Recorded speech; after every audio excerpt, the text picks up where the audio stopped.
अस्सलाम वालेकुम जी, welcome back to my channel. मैं हूँ रोज़ीना और आप देख रहे हैं दी रोज़ीना किचन। तो आज मैं आपके लिए बहुत ही खट्टी मीठी और चटपटी सी केरी की चटनी की रेसिपी लेकर आई हूँ। अक्सर जब लोग इसको बनाते हैं तो उनसे ये ख़राब हो जाती है और बिल्कुल ही हलवे की तरह सी बन जाती है।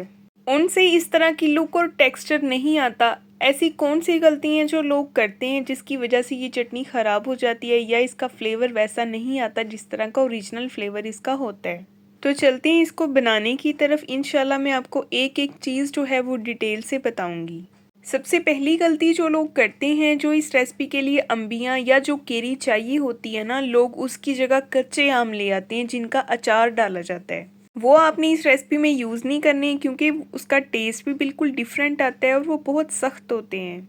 आपने एक्चुअली जो आम इसके लिए लेने हैं वो कच्चे आम लेने हैं जिसको अम्बियाँ भी बोला जाता है। इस रेसिपी में जो इसकी लुक होती है ना, उसमें स्लाइसिस नज़र आ रहे होते हैं, तो वो आपने ज़रूर मेंटेन करने होते हैं, वरना उसके बगैर जो है वो रेसिपी ख़राब हो जाती है, बिल्कुल हलवे की तरह बन जाती है, घुल सी जाती है। अब आपने अच्छी तरह से इनको वॉश करके इनका छिलका उतार लेना है और इसको दबा के देखना है कि ये कहीं से नरम नहीं होनी चाहिए।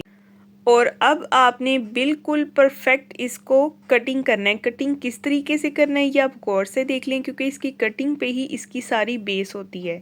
इस तरह से हमने इसका स्लाइस जो है वो पहले एक काटना है और इसके बाद इसको छोटी छोटी सी हमने जो है स्लाइसिस में काट लेने हैं। ना तो बहुत ज़्यादा बड़े स्लाइसिस होने चाहिए और ना ही बहुत ज़्यादा छोटे स्लाइसिस होने चाहिए। इस तरह से हमने इसको सारी अम्बियों को जो है वो स्लाइसिस में काट लेने। ये बिल्कुल परफेक्ट साइज़ है, इस तरह का स्लाइस होना चाहिए। ठीक है, ये आप देख सकते हैं, ना तो ये बहुत ज़्यादा बड़े साइज़ का है ना ही बहुत ज़्यादा छोटे साइज़ का। और इसी तरह से मैंने इन सबको काट लिया है और अभी एक कढ़ाई में लेंगे 1 टेबलस्पून कुकिंग ऑयल। इसमें मैंने शामिल कर दिया हाफ़ टी स्पून सौंफ, हाफ़ टी स्पून मेथी दाना, हाफ़ टी स्पून सफ़ेद जीरा। इनको हम क्रैकल करेंगे। जैसे ही इसकी प्यारी सी खुशबू आने लगेगी तो हमने फ़ौरन से इसमें जो है ये केरी डाल देनी है। इनको जलाना नहीं है इन मसालों को, ठीक है। फ़ौरन से केरी डालेंगे और मिक्स करेंगे। इसको भी हम 1 से 2 मिनट पका लेंगे इसी तरह से लो टू मीडियम फ्लेम पे। फ्लेम को बहुत ज़्यादा हमने हाई नहीं करना इस रेसिपी में, फ्लेम लो टू मीडियम ही रखनी है। और सबसे ज़रूरी बात, अगर आप मेरे चैनल पे नए हैं तो मेरे चैनल को सब्सक्राइब कर दें, वीडियो को लाइक कर दें, बेल आइकन को ऑन कर दिया करें ताकि आपको हर नई आने वाली वीडियो का नोटिफिकेशन मिले। और अब इसको हिलाते हुए 1 से 2 मिनट मैंने लो टू मीडियम फ्लेम पे पका लिया है और अब मैंने इसमें सिर्फ 2 घूंट पानी डाला है, ठीक है। इससे ज़्यादा हमने इसमें पानी नहीं डालना क्योंकि ये अपने ही पानी में फ़ौरन से नरम हो जाती हैं।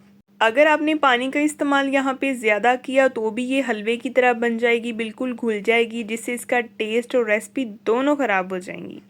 तो ये देखें, 2 से 3 मिनट के बाद ये बिल्कुल नरम हो गई हैं। इसकी ये सिचुएशन है। इसमें स्लाइसेस जो हैं वो बिल्कुल आपको नज़र आ रहे होंगे। हमें बिल्कुल इसी तरह की इसकी लुक चाहिए, ठीक है।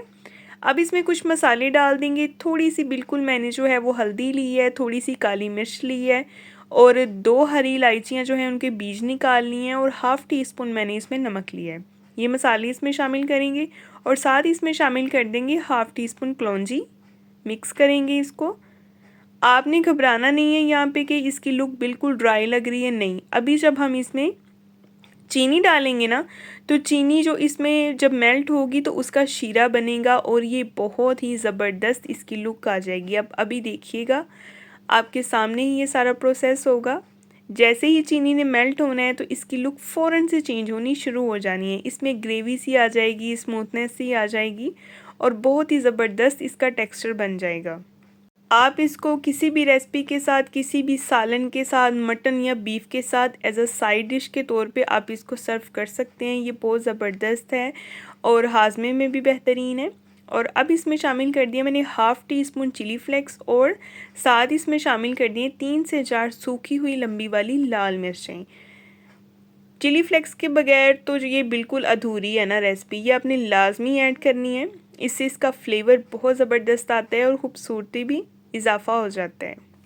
अच्छी तरह से मिक्स करेंगे। अब एक स्पेशल चीज़ जो है वो अभी बाकी है, वो ये है कि हमने इसमें फूड कलर डालना है ऑरेंज, ठीक है। ऑरेंज फूड कलर डालेंगे इसमें, बिल्कुल 1 से 2 पिंच के करीब मैंने डाला है और इसको मिक्स करेंगे और इससे इसका कलर बहुत खूबसूरत आ जाता है। देखते ही इसको खाने को दिल करता है, ये इतनी मज़े की लगती है। तो ये देखिए अच्छे से इसको मिक्स कर दिया और ये हमारी ज़बरदस्त सी चटनी रेडी हो गई है। अभी हम इसको डिश आउट करते हैं। मैं आपको दिखाती हूँ कि इसकी फ़ाइनल लुक किस तरह की है। आपने इसको बहुत ज़्यादा ओवर कुक नहीं करना, इसमें बिल्कुल जो है वो शीरे को खुश्क नहीं कर देना, ठीक है। इसको थोड़ा सा हमने इस तरह का रनी सा रखना है, क्योंकि ये ठंडी होने के बाद आपके सामने ही आप देख सकते हैं ये थोड़ी सी थिक हो जाती है और बहुत ज़बरदस्त लगती है। आप इसको रोटी के साथ, सालन के साथ या किसी भी चीज़ के साथ सर्व करें, बेहतरीन टेस्ट देती है और बहुत ही लाजवाब और ज़ूद हज़म होती है। तो अगर आपको आज की रेसिपी पसंद आई है, मेरे चैनल को सब्सक्राइब कर दें, वीडियो को भी लाइक कर दें, बेल आइकन को भी ऑन कर दें। तो कल को इंशाल्लाह मिलेंगे हम एक बहुत ही प्यारी और नई वीडियो के साथ। अपना बहुत सारा ख्याल रखें, अपनी दुआओं में याद रखें। तब तक के लिए जी अल्लाह हाफिज़।